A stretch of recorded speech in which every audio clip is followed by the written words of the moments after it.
untuk tidak dibenci. Dan bila salah ditegur dengan berbagai macam cara yang hikmah dan penuh dengan kebaikan. Dan yang nomor 14, seorang suami yang bersuka cita dengan segala nilai hikmah, alias seorang suami yang cinta hikmah dan kebaikan. Itu hashtagnya, judulnya. Calon suami yang bagus menjadi pendamping kita adalah suami yang mencintai hikmah dan kebaikan. Pokoknya segala sesuatu itu orientasinya kebaikan gitu loh Mbak. Kalau diajak kebaikan seneng gitu loh ya. Dalam masalah silaturahmi, dalam masalah apapun yang menjadi pertanyaan, ini untuk kebaikan enggak, ini benar enggak, ini halal enggak, itu selalu. Jadi kalau fokus orientasinya suami seperti ini, Masya Allah ya, disinilah sumber energi dahsyat kedua suami istri untuk masuk surga, karena keduanya disemangati oleh kebaikan, cinta pada kemuliaan dan kebaikan, dan dekat dengan berbagai macam hikmah ya, sehingga suami istri rajin ngaji karena orientasinya pada kebaikan, suami istri rajin sedekah karena orientasinya pada kebaikan, suami istri mencintai fakir miskin orang lemah karena orientasinya pada hikmah dan kebaikan, suami istri cinta dakwah karena orientasinya pada kebaikan dan hikmah. Wa man yu'tal hikmata faqad utiya khairan katsira. Barang siapa yang diberikan hikmah, maka telah diberikan kebaikan yang sangat banyak. Terakhir, seorang suami yang mencintai istrinya dan memotivasi untuk kebaikan. Jadi intinya suami motivator gitu. Jadi kriteria yang ke-15 adalah suami motivator. Jadi suami yang patut untuk menjadi calon pendamping kita adalah suami yang motivator kebaikan. Masya Allah, ketika memberikan motivasi untuk ngaji, untuk belajar, untuk beramal, itu sangat tinggi, dan selalu mengajak kepada kebaikan, untuk surga, orientasinya kepada akhirat dan yang lainnya. Wallahu a'lam bishawab. Insyaallah pada kesempatan yang akan datang kita akan sampaikan tentang kriteria calon istri ya. Semua harus masuk, giliran ini nanti malah nggak masuk ya. Jadi satu, nanti jumlahnya ada 13 ya. Terus insya Allah nanti ada jalan mulus menuju pelaminan. Nanti bagaimana jalan mulus menuju pelaminan. Nah baru nanti kita akan bahas pilih-pilih jodoh setelah itu. Baik.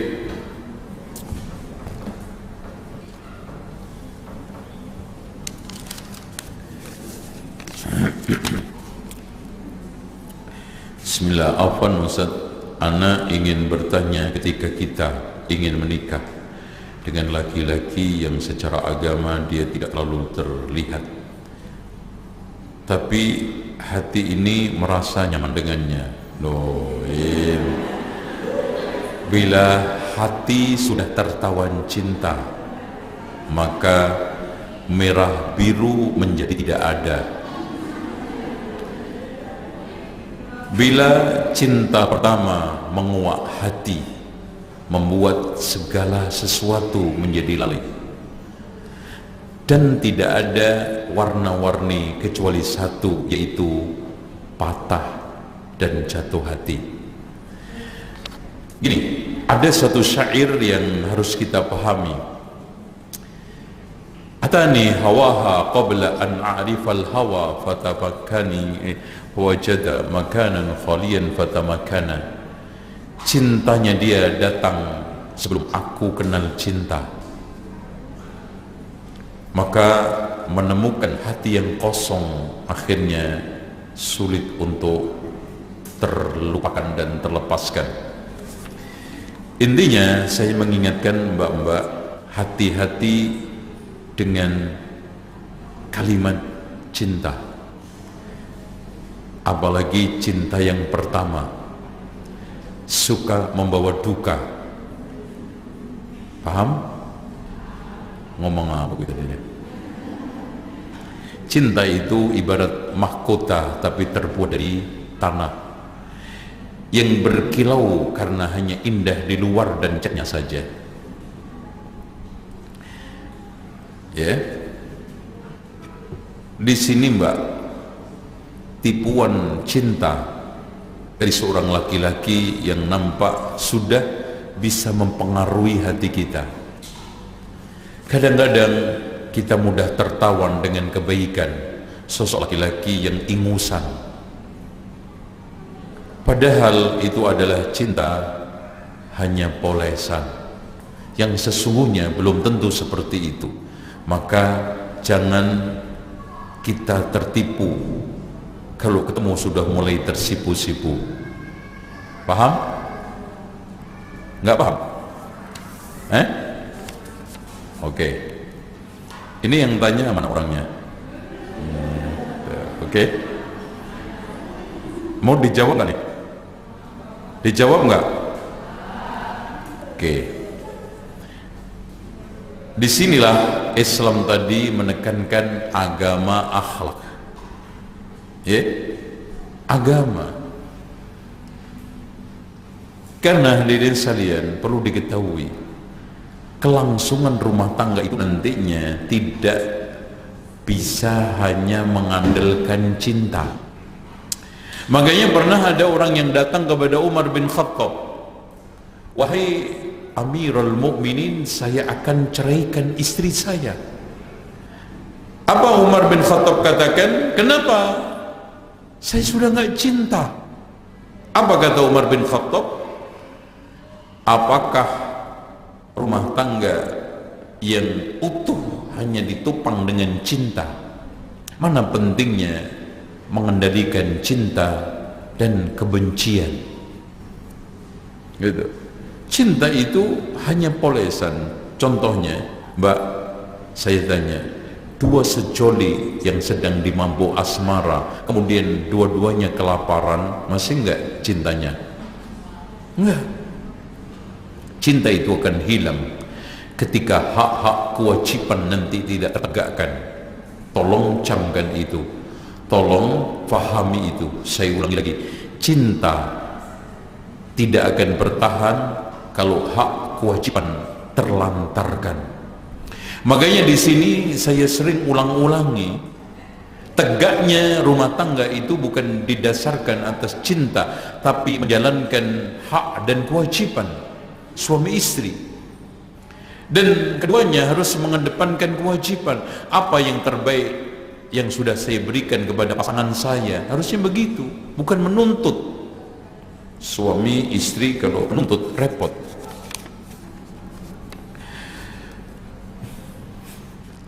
Ustaz, tolong kasih nasihat buat yang gagal ta'aruf. Nah, Masya Allah, mantap deh. Tolong diperhatikan, kegagalan adalah awal kesuksesan, dan orang sukses itu banyak dibangun di atas kegagalan, bukan pengalaman-pengalaman yang langsam. Dan perlu diketahui, Allah yakin lebih tahu daripada kita akan nasib kita yang masa yang akan datang.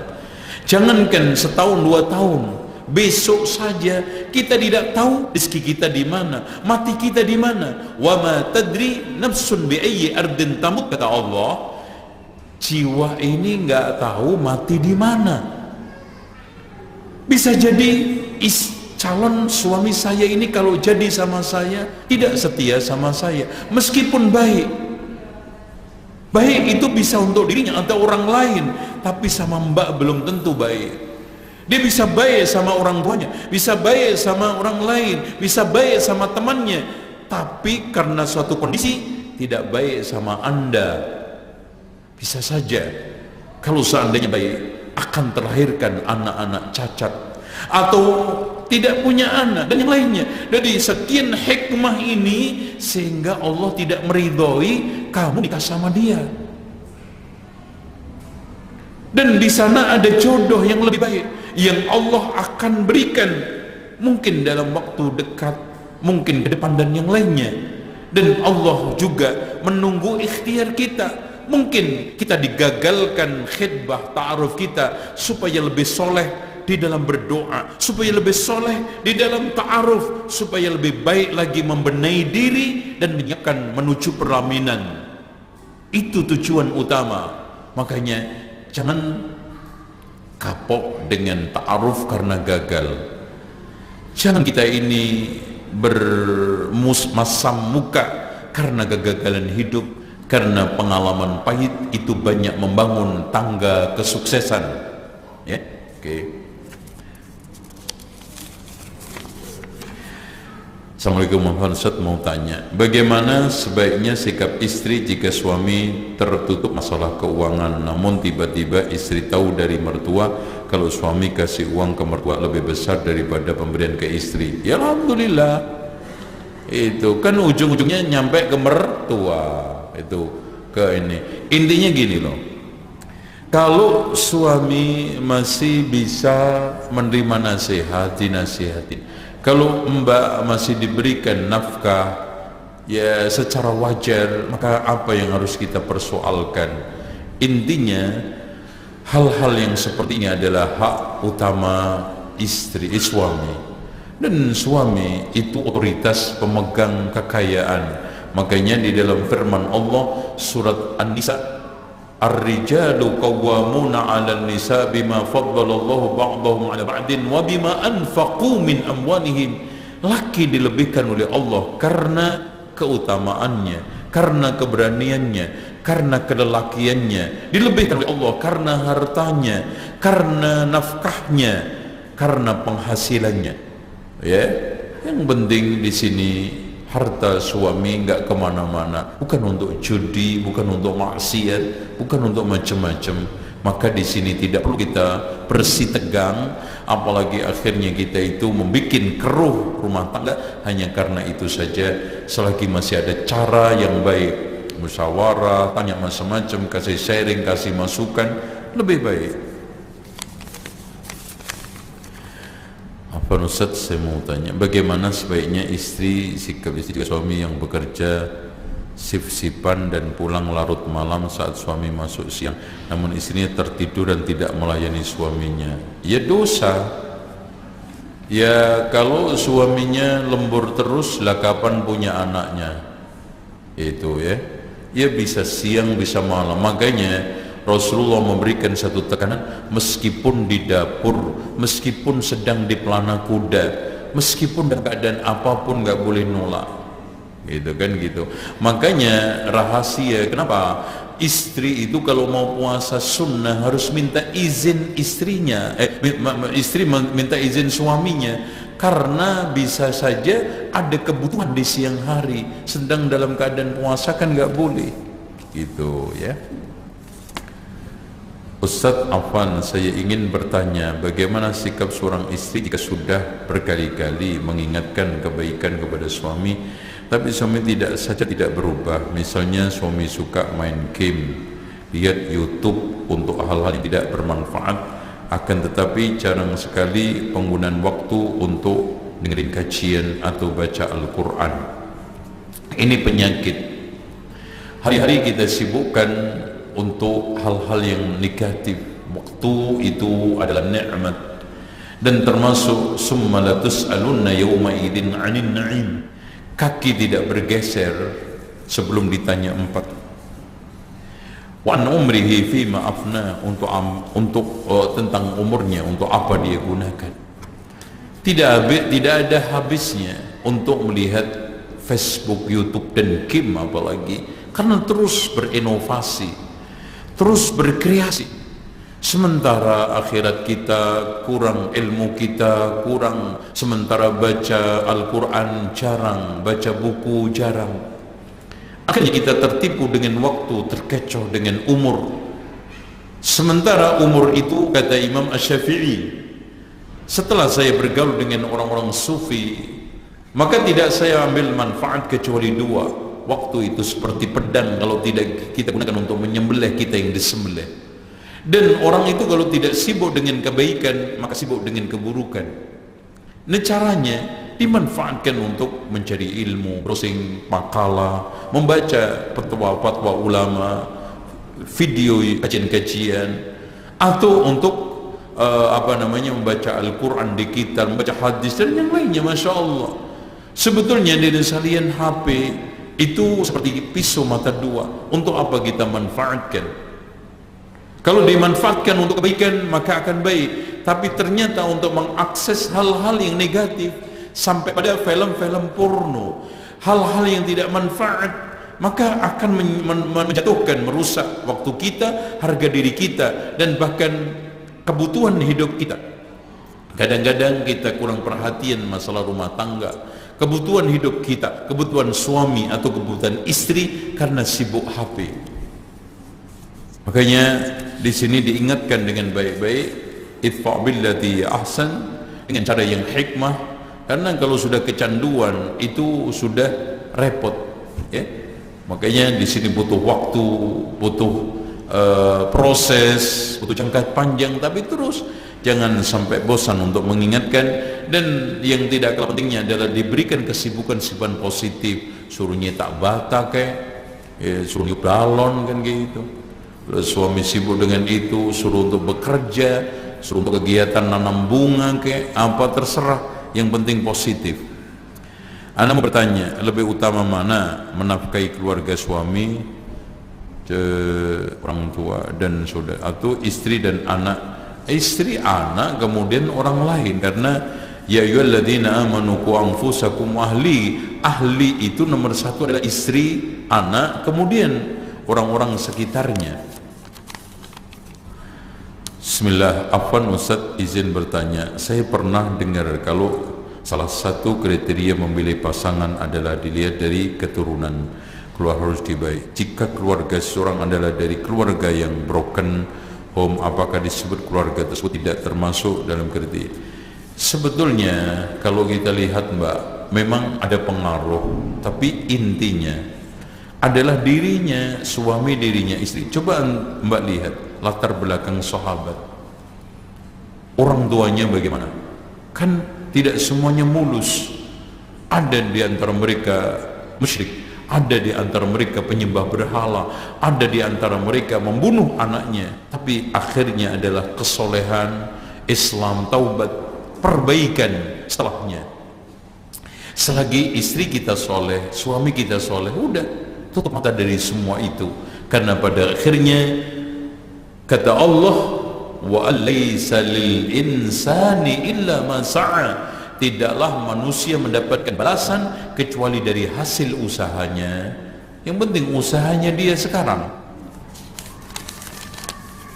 Meskipun di dalam hadis Rasulullah ada al-ilmu dassasun, keturunan itu ada sensitivitas, tetapi itu akan bisa dipoles. Kullu mauludin yuladu 'alal fitrah, fitrahnya digali dengan baik, fitrahnya dimanfaatkan dengan baik.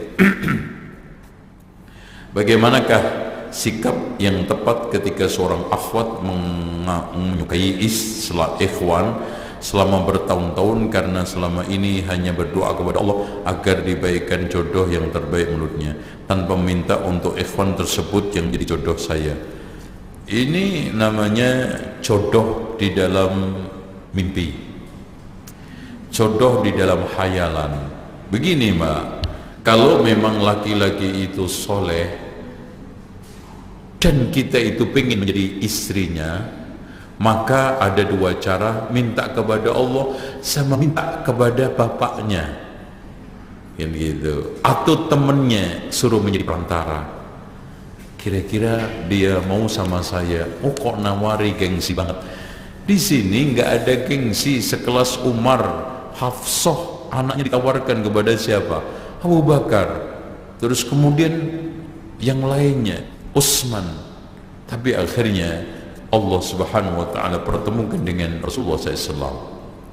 Afwan Ustaz, bagaimana hukumnya wanita memberi salam kepada laki-laki non mahram? Nah ini tua, muda, anak. Contohnya permisi, assalamualaikum. Gini, dengerin ya. Di sini ada satu penjelasan di kalangan para ulama.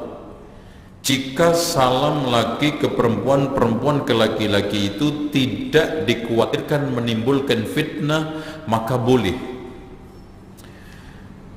Ya. Tapi kalau dikhawatirkan menimbulkan fitnah, maka tidak boleh. Alias fitnah tersebut, ada sebagian laki-laki yang menyampaikan salam atau langsung karena adanya suatu keinginan. Berarti di sini ada satu titipan dari salam itu, bukan hanya menitipkan salam. Jadi di balik salam itu ada salam lagi.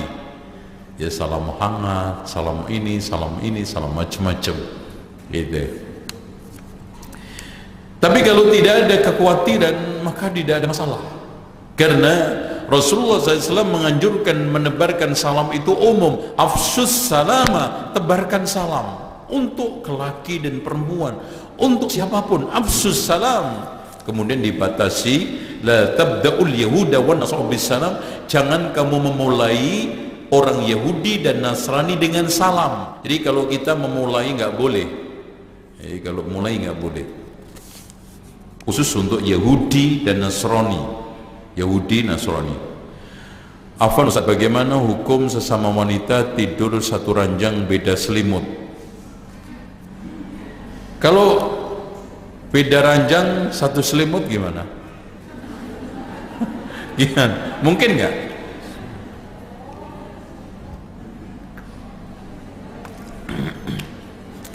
Ini satu ranjang beda selimut.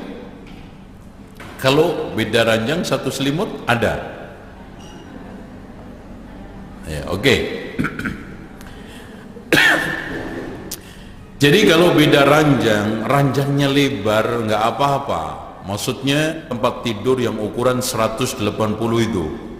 Tapi kalau ranjangnya santri ya nggak boleh.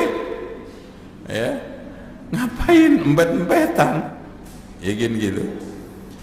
Oleh karena itu dilihat kondisi, ya. Tapi intinya ada satu hadis, kita dilarang tidur satu selimut. La tubashirul mar'atul mar'ata, jangan sekarang bersinggungan laki perempuan dengan perempuan, ya. Kemudian nanti diceritakan kepada suaminya seperti melihat, itu lebih nggak boleh lagi kata Rasulullah. Makanya dilarang istri mensifati perempuan ke suaminya secara detail. Oh, itu teman saya begini, diceritakan wajahnya, giginya, ininya. Nanti suaminya penasaran. Fitnah kan gitu. Oke. Sekarang Afwan Ustaz, bagaimana cara mengobati pengaruh ain sesuai dengan syariat? Kapan-kapan kita jelaskan tentang masalah sihir, ain dan yang lainnya. Bagaimana hukum bercerai saat wanita istri sedang hamil? Ya nggak apa-apa, cuma nanti iddahnya sampai melahirkan. Wa ulatul ahmali ajaluhunna ay yad'na hamlahunna, kata Allah, nanti ajalnya iddah bagi orang-orang yang cerai hamil sampai melahirkan. Ustaz, ana ada kakak ipar, suami kakak ipar ana meninggalkan kakak ipar ana demi wanita lain dan tidak menafkahi anak-anak beliau. Bagaimana sikap Arif sebagai seorang ibu ketika suami saat nanti anak-anak mereka menanyakan tentang ayahnya sedang ayahnya tidak pernah menemui anak-anak? Ya, dipahamkan, terus kemudian dijelaskan, lalu diberikan satu penguat supaya daya tahan imun mentalnya itu kuat. Saya kira itu, karena waktu sudah habis dan insya Allah Kita berjumpa kembali di kesempatan lain. Subhanakallahumma hamdika asyhadu an la ilaha illa anta astaghfiruka wa atubu ilaik. Wassallallahu ala Muhammad wa ala alihi. Alhamdulillahirabbil alamin. Assalamualaikum warahmatullahi wabarakatuh.